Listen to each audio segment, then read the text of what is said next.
Alright, so today the Raptor is getting some fog lights. I decided to get some fog lights because I was planning on doing that road trip during the winter, taking a northern route, and I needed some amber lights because I knew I'd be running into snow and some adverse conditions where I would want amber instead of just pure white light. I ended up going with Diode Dynamics just because of the price and the kit as it came together. I ended up getting a spot, a driving light, and then obviously the amber fog lights, which is all I really needed and wanted. So these other two are just kind of bonuses since I bought them in a kit, and I didn't want pillar lights. I wanted specifically lights that went down in the bumper area. So this next couple minutes is just going to be kind of an unboxing of everything that you get. I bought these from SPV Performance because they had a decent price on everything, and they came with a whole wiring kit, which was incredible. Really, really frustrating whenever I first went to go put it together, but I ended up being very happy in the end with how everything came out. So it came in two boxes. It came in a box that had the full kit of the wiring harness and the bracket, SPV Performance stuff, and then the actual Diode Dynamic lights. It was a little odd how some of these came. Two of them came together, and then one came in like a bigger set. But these are all of the lights that came with it.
So Diode Dynamics are a little less expensive than some of the other brands, and they come with a lot of paperwork, and they have really good videos online, which is what kind of sold me on how great their products are, just because their videos kind of talk through the difference between lumens and lux and candela and the actual output and how the beam is actually transferred and everything. So I bought into it.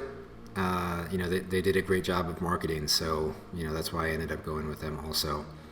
Here are the really cool brackets that come with the SPV Performance Kit. They do come with very specific hardware. Please read the instructions. I did not read the instructions. I assembled an entire one side, which was really frustrating because I didn't realize that the additional hardware that comes with it is meant to aid you with their specific bracket. So please use those large washers and all of that extra hardware that comes with it.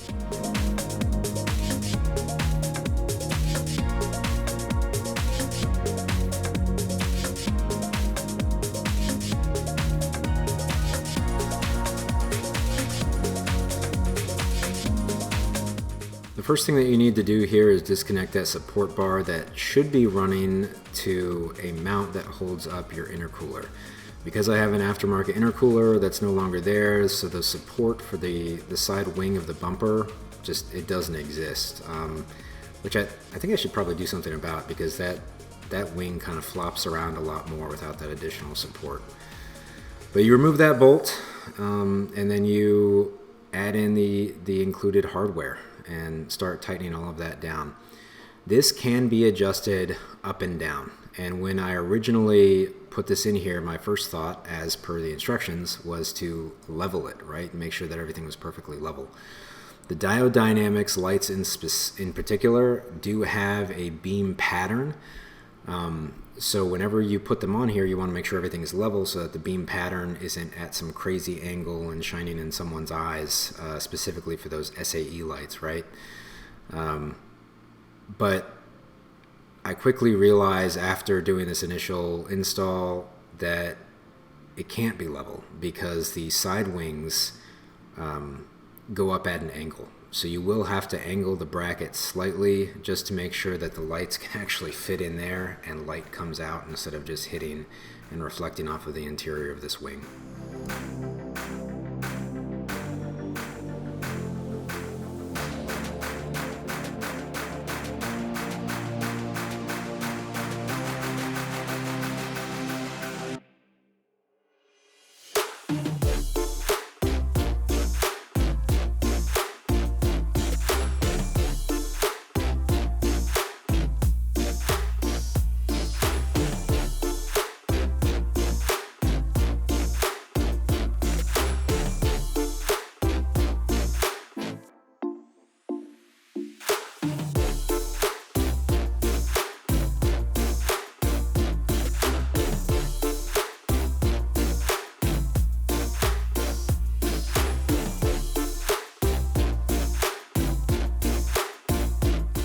These diode dynamic brackets, they really only go on one way, so you just need to make sure that you put them on appropriately and that you have, whichever side you want to be facing up, you have that side up.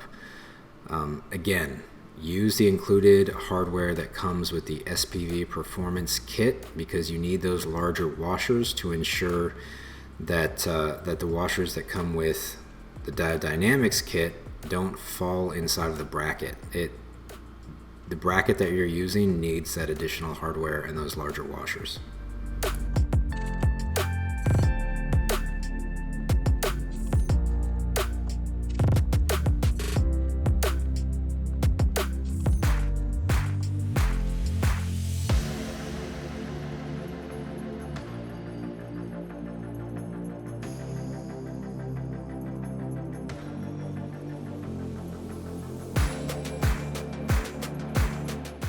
When you tighten down these brackets, make sure you don't tighten them all the way down because you're still going to need to adjust everything, which I'll go over a little bit later, not in great detail, but I'll go over the adjustment of everything because no one talks about it ever anywhere. And I Googled it for like a couple hours trying to figure out exactly how to adjust fog lights. And spoiler alert, it's exactly the same way that you adjust headlights, just so you know. But yeah, connect all the brackets, get everything ready, set them up.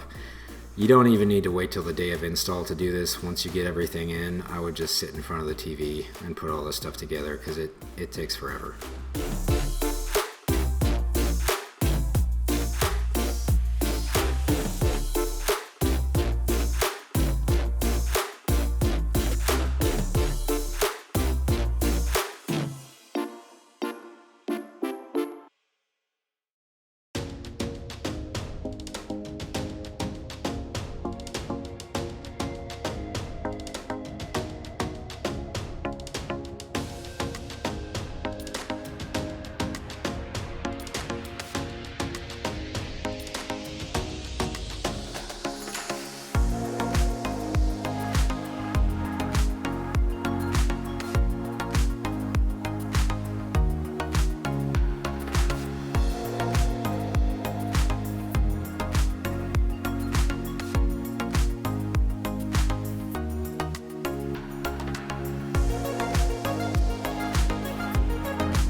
So before installing these, while I was waiting for everything to come in, I probably watched about 20 different videos on installation of fog lights on a Raptor from various manufacturers, not just this one specifically.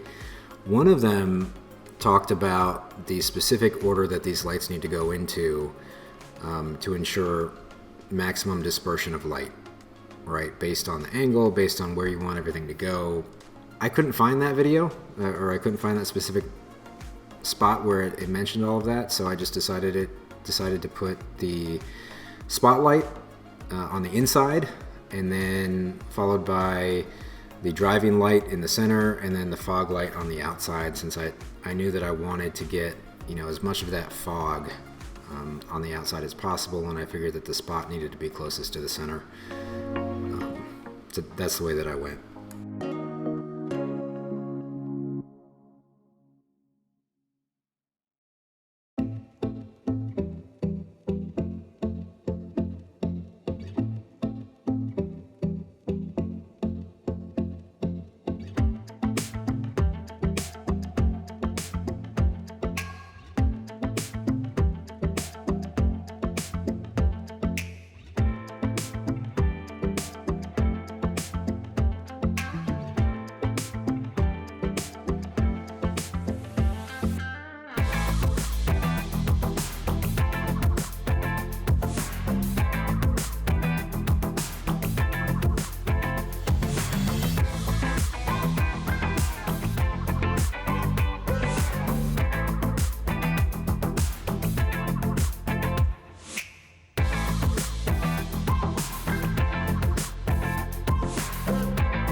This whole installation process took, I think, a little over 3 hours, not including some issues that I had.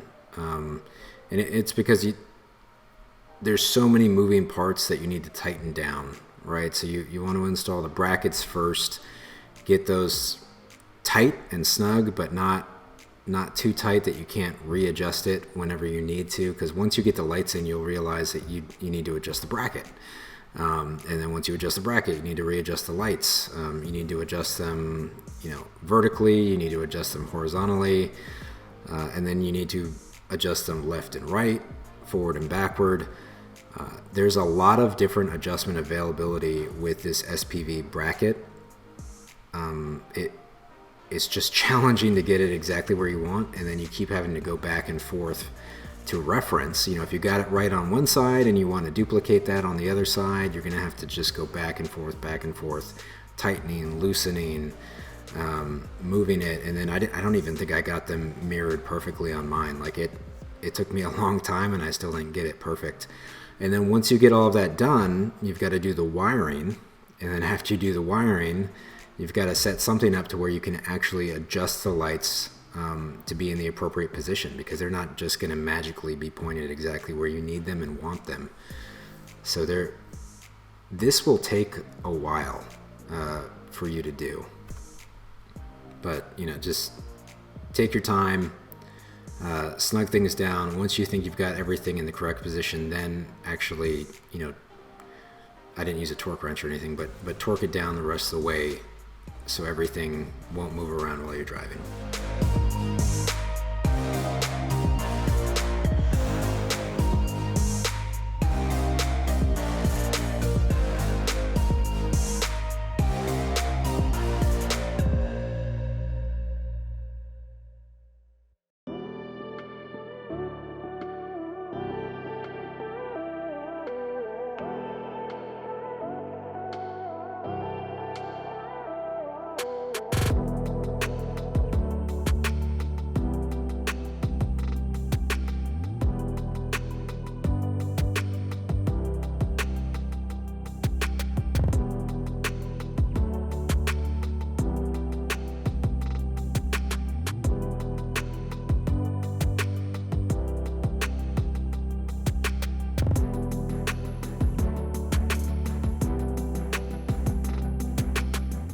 So the wiring harness that comes with the kit, and that's the reason why I went with SPV Performance, because they have some what's supposed to be plug and play wiring harness, right? So everything's pre-wired. It's set up for the 3 different lights on either side, and they have these connectors that are made specifically for the diode dynamics, right? So they plug into the general wiring harness that's specific for the Raptor, and then these adapters connect directly to the diode dynamics lights.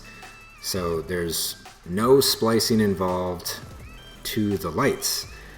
What is not plug and play, just by the nature of the Raptor, is the installation to the auxiliary switches. And I'll go over that in a little bit. But I fumbled around quite a bit trying to figure out exactly where I wanted to run the wiring harness. First I ran it in front of the body mount, as you see here. But I realized that I didn't have enough space on the passenger side. So I ended up running them diagonally behind that body mount that you see right there. I ended up running them behind that, and then to the lights.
So getting the wires to the lights is fairly easy. Like I said, I recommend putting them behind that body mount.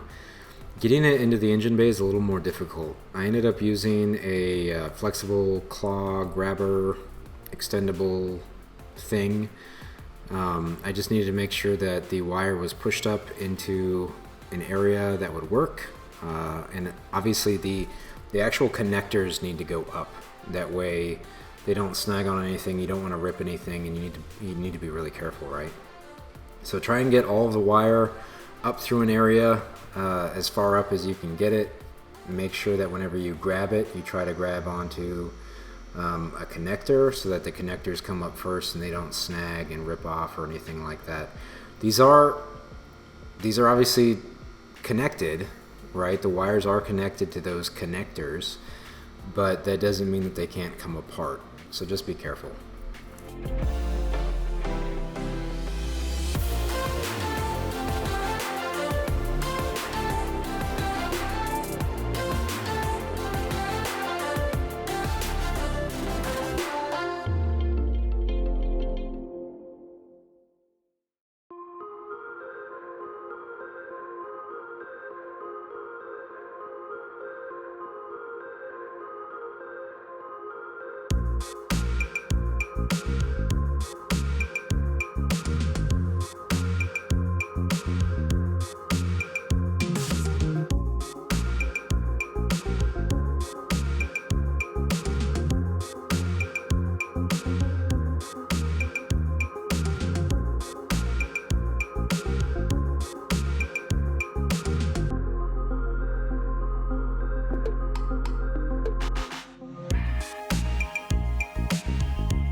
once I got the wires in the correct position, you know, obviously I redid this side. I wanted to make sure everything was secured, so I zip tied all of them before actually getting to wiring the upfitter switches. So zip tie as often as you can, right? Try and get everything in a good position. You don't want anything to snag or get caught on the wires and rip the whole thing apart. If you notice, these wires and the lights are really close to the front tire. There's not a whole lot of space there. And it does make me a little concerned, you know, if I plan on doing 37s in the future, if that's going to be a huge issue. You know, I might need to move some stuff around. But yeah, just zip tie everything every 6 to 12 inches, something like that.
Yay, finally to the fun part of wiring the upfitter switches.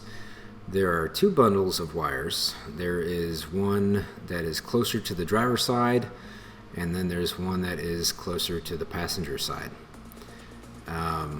After reading the directions, the ones that are closer to the passenger side are the correct ones to use. However, that's not true at all. And you'll see in a little bit, I ended up wiring everything, and none of the lights worked because I didn't test them first. So I would test to verify with your specific vehicle, because like I said, the manual actually said that the ones on the passenger side were the right ones to use, but they're not. They're the ones that go through the firewall. So it is the one, for me on my 2019 Raptor, they are the ones that are closer to the driver's side, which go to the upfitter switches and provide power. The ones on the passenger side are just pass-through. And I'm going to save you watching me try to struggle with these things. These are not plug and play, like I mentioned. The SPV Performance have these really cool connectors. I thought they were the stupidest thing on the planet when I first got them. They're really frustrating because they require a special tool to install. And if you don't have that tool, you can make do with a few different types of pliers and stuff to try and make it happen. But trust me, if you're going to buy this kit, buy the tool. You need to use the tool.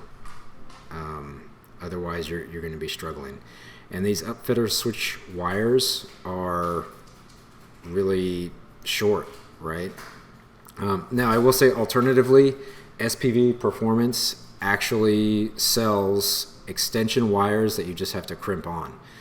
And that would be way easier because they're pre-hooked up for the specific connectors, and all you have to do is strip the upfitter wires and then crimp them on to the SPV Performance wires, and you're good to go.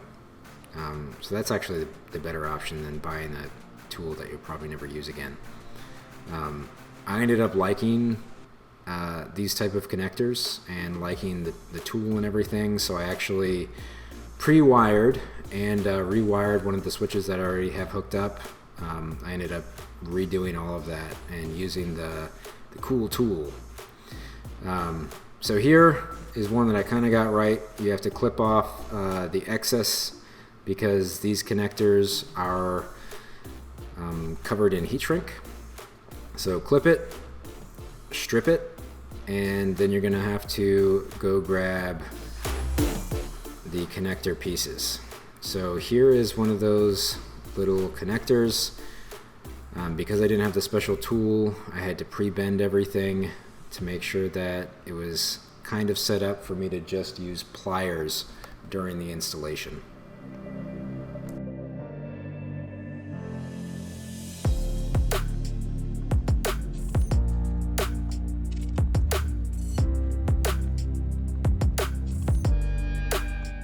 Once you have that pre-bent, you're going to stick on your insulator, then stick on your connector.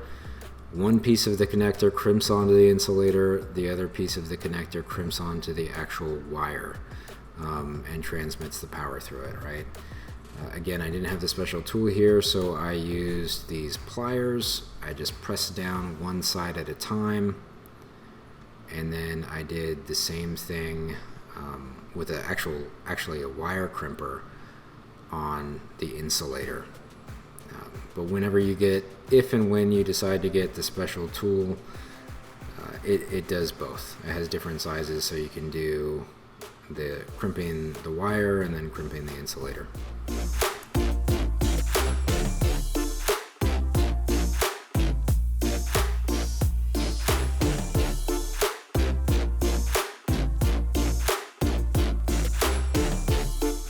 Alright, so now you take the actual connector and you just push it over top of all of that, and that creates that, watertight seal. And you clip it down, everything will be held on, and then you can just connect all of the wires.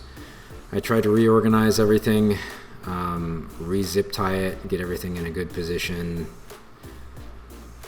and then I just had to do the last of the connections for the wires, which primarily, other than actually connecting everything, it included connecting the ground.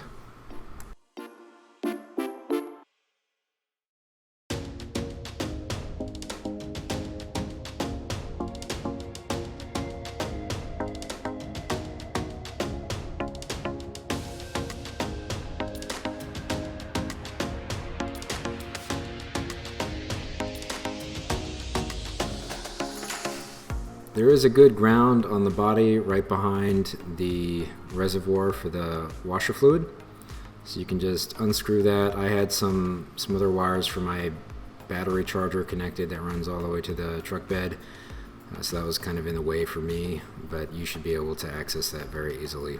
Unscrew that bolt, connect the ground from the wiring harness to that, and then you should be good to go to connect the actual power wires which run to the upfitter switches.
Alright, so if the ground was the last thing that you had to connect, everything should be good to go. You just turn the vehicle on, hit the upfitter switches, and hopefully there's light. If there's not light, it means you connected to the wrong wires. I tried to just double check and test with this little thing, but it didn't pick up any of the power. So I did eventually realize that they were the wrong set of wires. and because I had already reused some of the connectors, I ended up having to buy more connectors, and I bought the tool and I had to rewire everything because I had ruined the connectors whenever I pulled everything back apart. So like I said, I recommend, if you don't want any hassle or any worry, just buy the pre-wired extensions, and then you can just crimp on directly to those wires, and those work great. Here are the amber lights, those fogs that are working, and then the driving lights in the middle, and then the spotlights after that. So yay, the lights worked.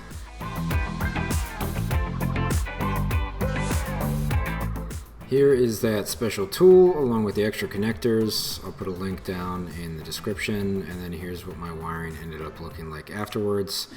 All of the wires connected are down in the lower right hand side. I pre-wired the other upfitter switches up into the right, and then all of the pass-through wires they're just cut off and chilling, zip tied to the side on the left hand side.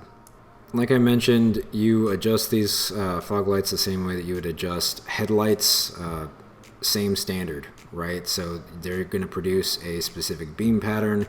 Make sure that you center the beam pattern. I tried to use some tape. I thought I was being smart to mark off the fog lights. I thought that they would, it would narrow the beam so that I could figure out that they're facing directly forward, but it didn't matter at all. So don't do that, that's stupid. But yeah, then adjust them and make sure that they're the appropriate drop based on the height of those lights, and you should be good to go. So there used to be a company that would make a filler plate for this area here, just to make sure that no mud or anything got on your lights, but they don't make it anymore, and apparently it was because it didn't actually work, and the tire would eventually rip them off while off-roading. That might happen to me, but I decided to go ahead and instead of using plastic, I used some aluminum sheet metal that I had lying around. Initially, I decided to rivet them on using metal rivets, and I realized that I'm riveting them to plastic. So you can't use metal rivets because they will just pop right out. So you have to use plastic rivets, and that's what I ended up using in these photos. So I just realized today that I didn't actually include any footage of the lights, so here are the fog lights, and then next is going to be the driving lights, and after that is going to be the spotlights. I didn't edit any of the footage, so this is what the dash cam picked up. It's not great at all. It's not good footage, and I could see a lot more with my bare eye, but this is with the brights on now, and you can see with the driving lights, which is what I did first, you can actually see all the way down to the hill at the end of the road, and with the spotlights on you can see down to the hill at the end of the road, which is about 150 meters away. And you could see them with the brights on also, but it wasn't bright enough for the camera to pick it up, so that's kind of the big difference there. So overall I think that the lights are good. What I probably should have done is gone with some 5-inch pillar lights, or some larger fog lights, something other than just the 3-inch form factor, because they are very limited. I know you can get the max version. I got the pro version, which was still kind of a stretch for me financially. They're pretty expensive, and I got them on sale, but they worked great for me. I think that the fogs are fantastic, and I probably need to aim the lights a little bit better, a little higher, now that I've actually seen this footage. I need to aim the driving lights and the spotlights a little bit higher so that they can see further down the road. But hopefully this helped you if you're thinking about getting these lights. I know a lot of companies still recommend either Baja Designs or Rigid, but I went ahead and tried out the Diode Dynamics, so make the decision for yourself. Thank you for watching. I have some good news and some bad news. The bad news is that you're not going to see another video of the Raptor for some time, several months. The good news is that starting next week, I'm going to have a project vehicle that I'm going to be working on. So you'll see kind of the first intro to all of that next week, and then I'll delve into, episodic, some fairly built out episodes on the vehicle and things that I'm fixing on it. So again, thanks for watching, and I will see you next week.